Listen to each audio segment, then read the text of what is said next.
أكبر أشهد أن لا إله إلا الله أشهد أن لا إله إلا الله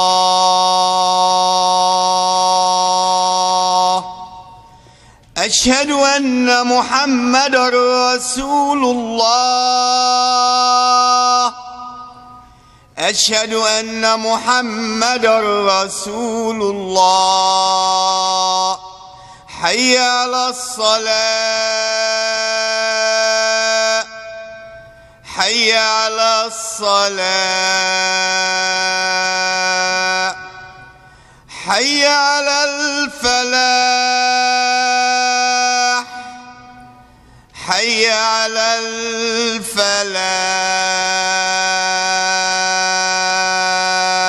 الفلاح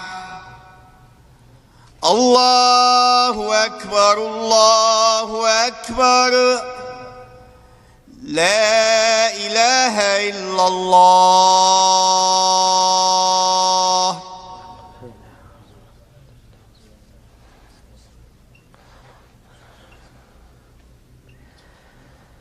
الحمد لله رب العالمين والصلاة والسلام على من كان نبيا وآدم بين الماء والطين صلوات الله وسلامه على سيدنا محمد أفضل البشر وسيد الرسل خاتم الأنبياء والمرسلين وعلى آله وصحبه أجمعين وعلى تابعيهم ومن تبعهم بإحسان إلى يوم الدين وبعد رب يسر ولا تعسر وتمم بالخير وبك نستعين يا فتاح رب اشرح لي صدري ويسر لي أمري واحلل عقدة من لساني يفقه قولي رب زدني علما والحقني بالصالحين سبحانك لا علم لنا إلا ما علمتنا إنك أنت العليم الحكيم سبحانك لا فهم لنا إلا ما فهمتنا إنك أنت الجواد الكريم قال الله سبحانه وتعالى في القرآن المجيد أعوذ بالله من الشيطان الرجيم بسم الله الرحمن الرحيم إن هذه أمتكم أمة واحدة وأنا ربكم وقال رسول الله صلى الله عليه وسلم إنكم على بينة من ربكم أو كما قال رسول الله صلى الله عليه وسلم. My dear respected elders, brothers and sisters in Islam, let us understand one thing very clear. Actions will always bring forth results, just as inaction will haunt one for eternity with regret and remorse. Blame it on the spike of vice or the fall of goodness. Fact is that humanity today finds itself on the crossroads. Historically, humanity has been there several times, even though we as the current generation may have not. And the same culprit that brought the entire humanity to the crossroads before is the same culprit that does it once again. And that, my friends, is desperation. We all know what desperation is. In many communities, for example, is today Ramadan or is tomorrow Ramadan?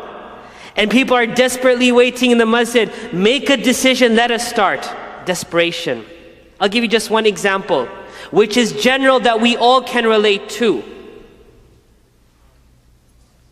Not only is humanity paused on the crossroads because of desperation, but the signs forward are obscured. And the path itself is draped in layers of curtains that a person doesn't even know which way to go. The move of a smart person is that they pause and they continue to stay in a position of paused and look back into history and see what decisions were made at this junction and where it took humanity. For there are numerous examples that can guide us forth if we agree to look back. Now, I don't have time, nor do you have time for me to go and rehash all those examples in history. But I feel there's one thing that we can do at this moment. Focus on the trend that brought humanity to the crossroads of desperation, and what was the response to it. So now you could push aside hours of history and just look at two simple factors: the trend and the response to it. Now, I did my homework for you. So let me tell you, when we look back into those examples, the trend that brought humanity to the crossroads is somewhat of a consistent trend. Yet the response to it differs. Remember one thing from the get-go. Humanity has always been and always will continue to be different. This is a fact. What differentiates us from others and others from us? There are many factors. Culture, age, generation, religion. There's so many factors. Social status. But how we perceive or receive these differences at a time when we are on the crossroads can be the difference between unity and discord. I would like to focus today on the differences of faith. I don't have time to cover the differences of race and everything else, but let's talk about the differences of faith and how when discord was presented to humanity. When I'm saying humanity here, I'm talking global. When discord was presented, how the people of faith reacted and how unity prevailed in a mature and sane fashion.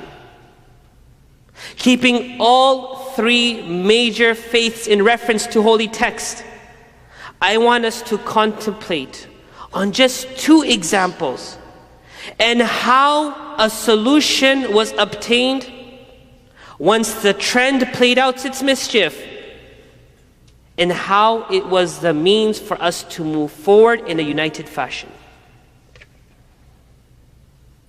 Once again, let's recap. Humanity today is on the crossroads. What brought us to that position is desperation. What is our current state in that position? Desperation. We just want to move. Kabhi to aisi baat hoti na, jaan bhi jao, chalo niklo to say. Sometimes we say, wherever we go, just keep on moving. But how do we know the position that we are in and the track that we are going to take out of desperation is the right one? So as I said, the trend that brings humanity to its knees has always been consistent. What is that trend? Number one, demonize a people. Demonize a people. What are these type of people? What is this that they're wearing? What is this that they are doing? Why do they eat different? Why do they sit differently? Demonize them. It's a systematic effort. It doesn't just happen overnight. Number two, discredit what they're doing and disassociate yourself with them, from them. These Muslims ain't too good people, just stay away from them. We'll tell that to our children. We will tell that. Not us. It would be told to people's children by the parents. Don't hang around with Abdullah in school. These are not good people. Demonize, discredit to the extent that you will disassociate yourself with them. And lastly, the trend will go towards destruction. History has shown this. When the trend picks up of demonizing a people, and discrediting a people, if that trend is not stopped, then it will lead to all-out destruction. Remember this. If one were to fall into that trap, in desperation, amid the confusion that I laid out for you of the crossroads, just realize where we will end up.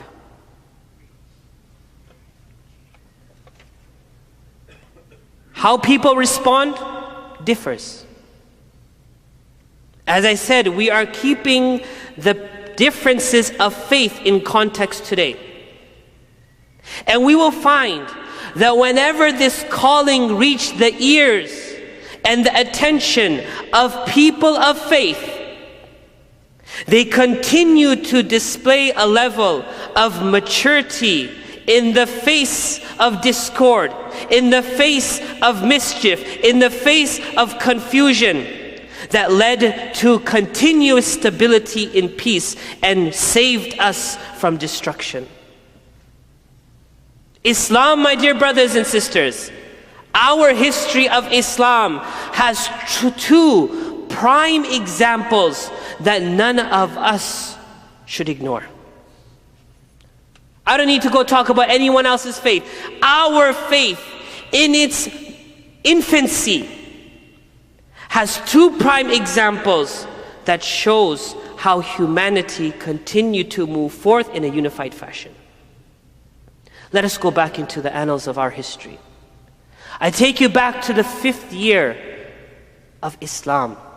Not the 5th year of migration, the 5th year of Islam. Repression was ripe to the extent that it was physical beyond mental. Many of us feel discomfort and we feel at unease when someone looks at us differently, or two people are whispering, pointing towards us, laughing. This is called mental abuse. It could lead to mental torture.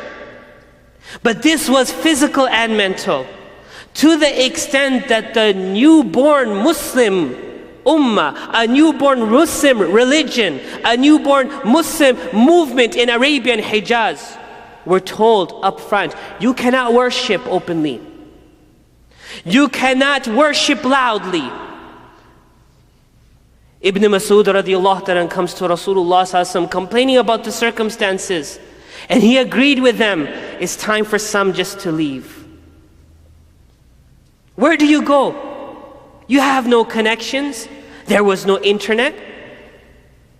But no, the people of Hijaz knew of the one Christian emperor, Negus of Abyssinia, known as today as Ethiopia, who was well known for his justice.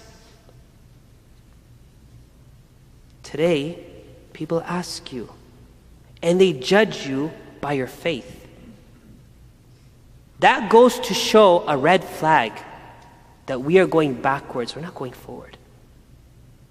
Muhammad sallallahu alaihi wasallam didn't say, well, we can maybe go to Negus of Abyssinia, but no, he's Christian. Astaghfirullah, don't go to Christian. We didn't look at it that way. Muhammad sallallahu alaihi wasallam didn't look at it that way. He looked at it as a fact that this man is ruling his people with justice. And he himself was well aware of what was happening in Hijaz, what Quraysh was doing with its own people. So those who had the means to leave, 12 men and 4 women, they left to Abyssinia. When they reached Abyssinia, without invitation, without email, without prior notice, not only were they received, but they were accepted within society. It is said 3 months onwards, the news reached them from Mecca. Surah Najm was revealed. وَالنَّجْمِ إِذَا هَوَى مَا ضَلَّ صَاحِبُكُمْ وَمَا غَوَى. In it are verses أَفَرَأَيْتُمُ اللَّاتَ وَالْعُزَّى وَمَنَاةَ الثَّالِثَةَ الْأُخْرَى. It talked about the idols and the gods of Quraysh. Muhammad ﷺ made sajda to the Kaaba, and so did the Quraysh, the mushrikeen. So it was perceived that everything's hunky-dory now. Everyone's okay with the religion. But the mushrikeen were making sajda because they heard the name of their idols, but not in the context in which Allah subhanahu wa ta'ala is talking about these idols. So they came back. When they came back, they found out that it isn't a thing. It's wrong. The evilness, the bitterness, the animosity, the hate is ripe. So this time 83 of them in total went back towards Abyssinia. Now they caught the attention of Quraysh. Quraysh wanted to continue with their mischief.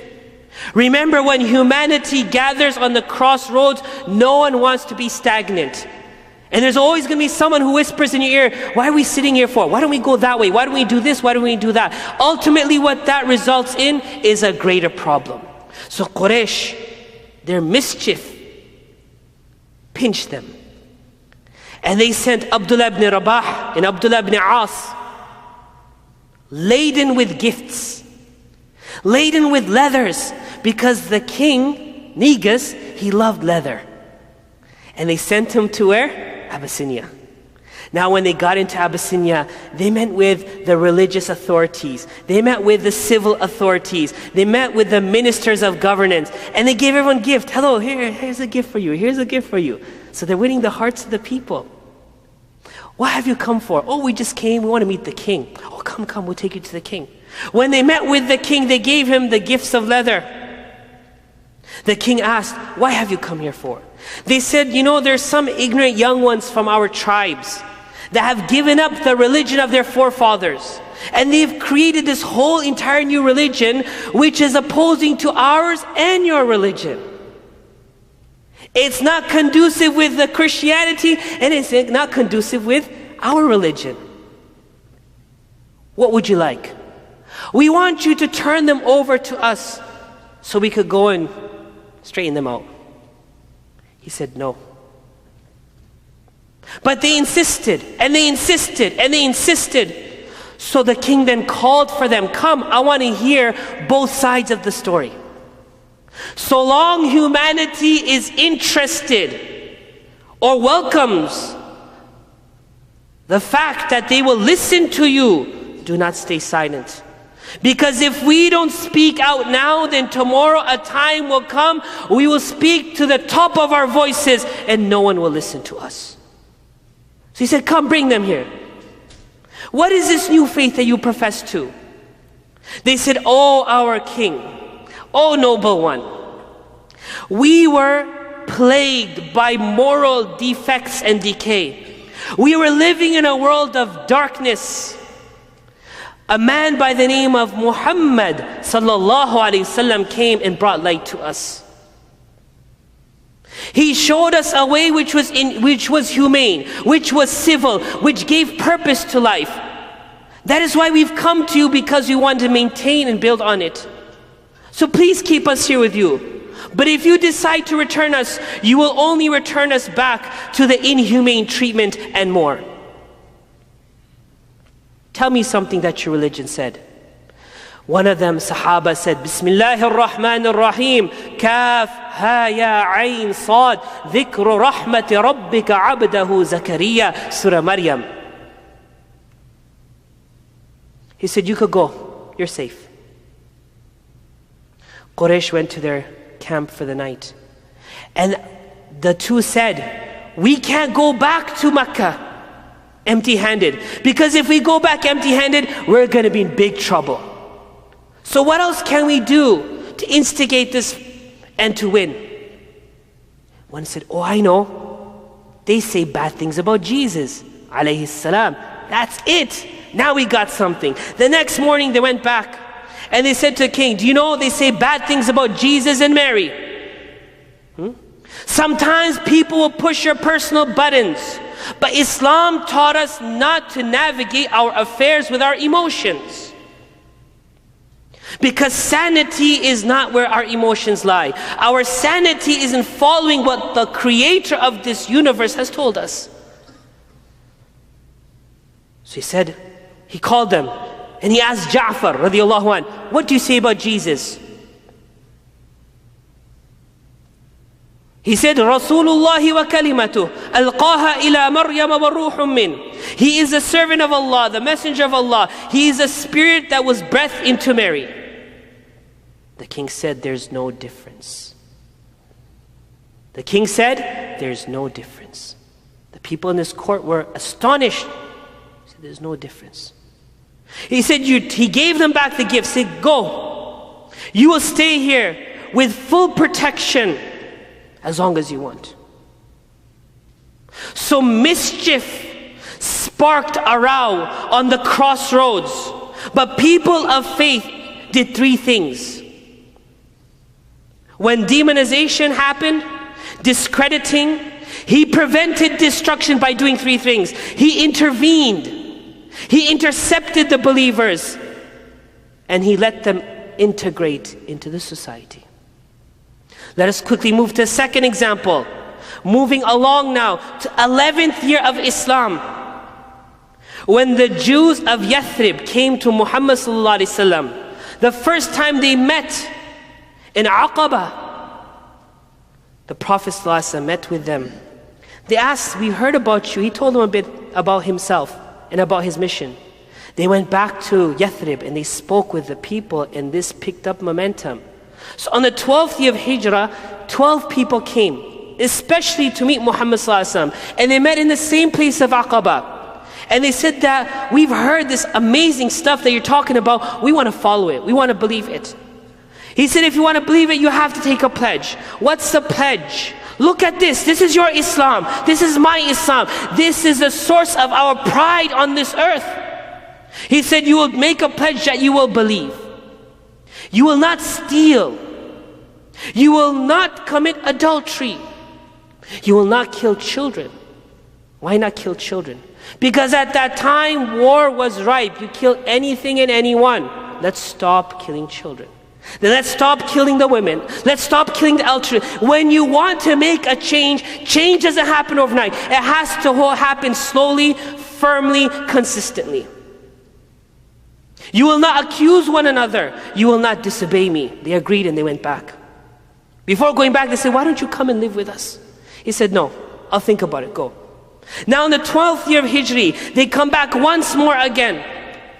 And then more of them came. They took another pledge and they begged Muhammad sallallahu alaihi wasallam, you come to us. And hence we know what happened then.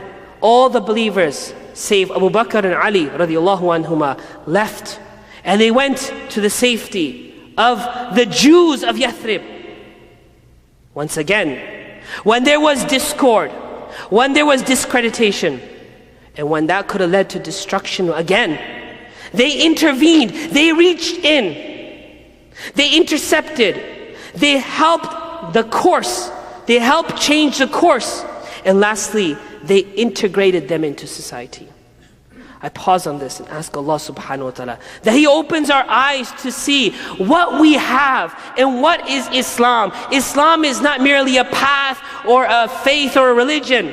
Urdu mein isko kehte hain madhab. In Urdu we call it a madhab. A madhab is a path on which you trek and people follow you. May Allah give us the ability to contemplate on this, and may Allah subhanahu wa ta'ala give us the ability to value what we have. أقول قولي هذا أستغفر الله لي ولكم ولسائر المسلمين فاستغفروه من كل ذنب إنه هو الغفور الرحيم.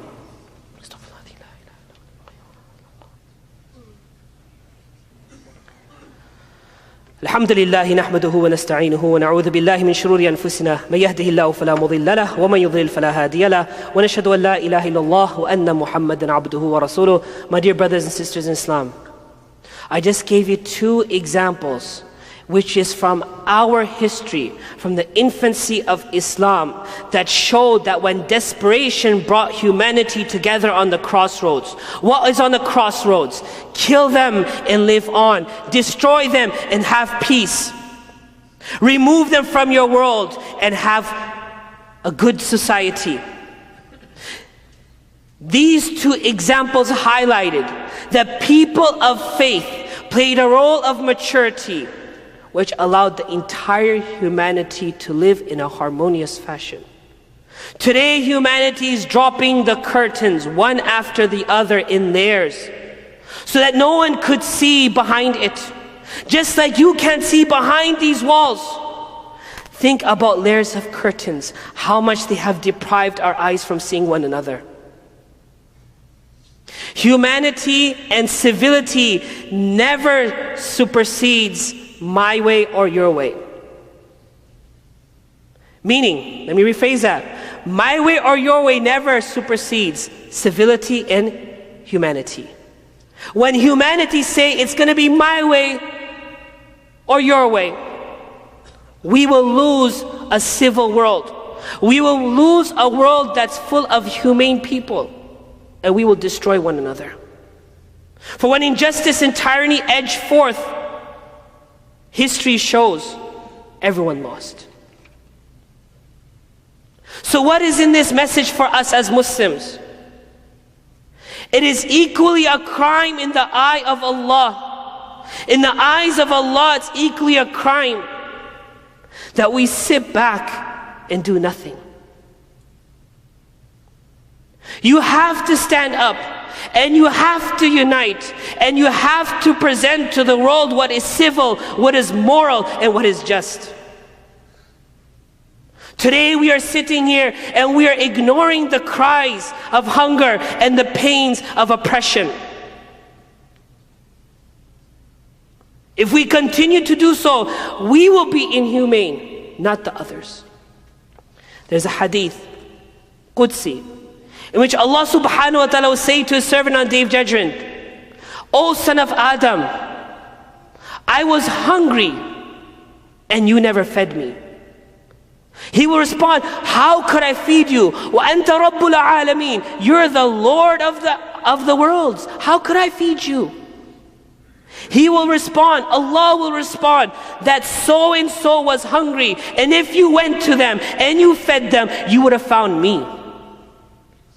O son of Adam, I was naked and you never clothed me. How could I clothe you? وَأَنْتَ رَبُّ الْعَالَمِينَ. You're the Lord of the worlds.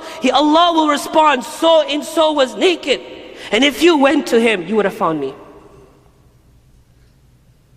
Our deen before worship is to bring everyone together, is to stand up against oppression, is to stand up against injustice. How do you stand up? You stand up by demonstrating what is justice. You stand up by demonstrating what is moral. You stand up by living that path which is civil. That is called standing up.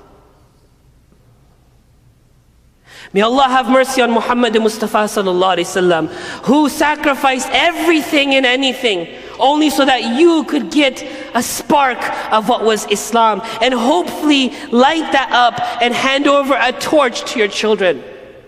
As Allah subhanahu wa ta'ala says in the Holy Quran, Inna Allah wa malaikatahu yusalluna ala nabi, Ya ayyuha alladhina amanu, sallu alayhi wa sallimu taslima, Allahumma fasalli wa sallim wa barik ala Sayyidina Muhammad, abdika wa rasulika al-nabi al-ummi, wa ala alihi wa sahbihi wa barak wa sallama tasliman kathiran kathira. Allahumma aghfir lana dhunubana, Allahumma aghfir lana dhunubana, Allahumma aghfir lana dhunubana, wa israfana fi amrina, wa thabbit qadamana, wa ansurna ala al-qawm al-kafirin. Allahumma arina al-haqqa haqqa warzuqna ittiba'ah, وأرنا الباطل باطلا وارزقنا اجتنابه. اللهم حبب إلينا الإيمان وزينه في قلوبنا وكره إلينا الكفر والفسوق والعصيان واجعلنا من الراشدين. اللهم ألهمنا مراشد أمورنا. اللهم إنا نستهديك لمراشد أمورنا. اللهم زدنا علما ينفعنا. اللهم ألف بين قلوبنا وأصلح ذات بيننا واهدنا سبل السلام وجنبنا الفواحش ما ظهر منها وما بطن. اللهم اشف مرضانا وعاف مبتلانا وارحم موتانا رب العالمين. آمين رب العالمين.